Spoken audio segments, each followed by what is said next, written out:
yara var, bağlayarlar, yara var, dağlayarlar. Bu dağlanmaq tələb edən yaradır. Bağlayarsan, bu o adamlar ki, Azərbaycana xəyanət edib artıq məlum da, onlar daha ciddi, daha təhlükəli şəkildə Azərbaycan dövlətinə qarşı xəyanət edəcək və davam etdirəcəklər.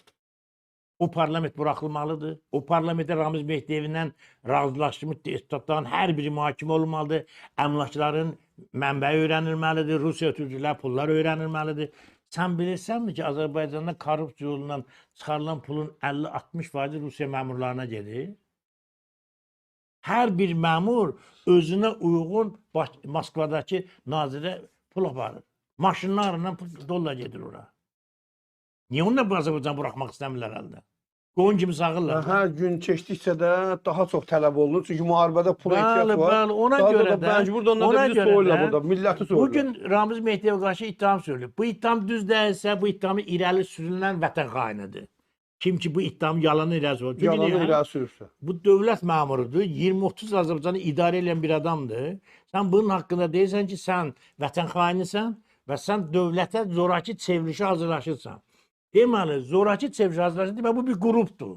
O qrupun dairəsi müəyyənləmə kimlər bura daxildir? O sözü demək üçün də əlində mənim mütləq dəlillər olmalıdır. İlkin dəlillər olmalıdır ki, ittiham irəli sürəsən.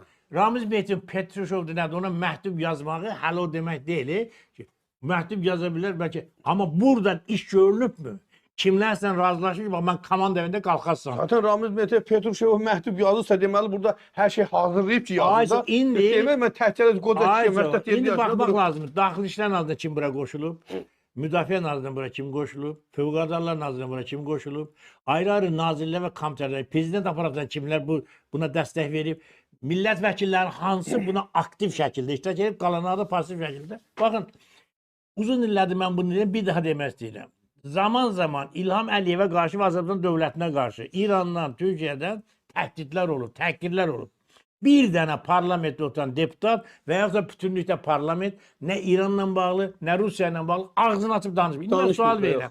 Dünyanın harasında görsənib ki, bir ölkənin prezidentini apardığı siyasətinə görə ona hücum olunur, təhdid olunur. O dövlətin parlamenti də buna cavab verir. Zatulin deyə biz Azərbaycandakı yatmış ücrələrimizi qaldırmalıyıq. O bəyanatdan bir müddət sonra Ramiz Mehdiyev ifşa olundu. Deməli o siqnalı verdi oradan ki, biz başlayacağıq Azərbaycanda. Ümumi komanda, yəni Rusiya hazırdır ki, Azərbaycandakı agentlərini ayağa qaldırsın. Bu şeylər hamısı bir-birinə əlaqədir. Niyə bunlar hamısı eyni vaxtda təsadüf? Zatulin o bəyanatı, İlham Əliyevin Düşənbə səfəri, İlham Əliyevlə Paşinyanın Amerika və Misir səfəri və ondan sonra bu hadisələr. Və bu məsələ çox ciddi bir məsələdir.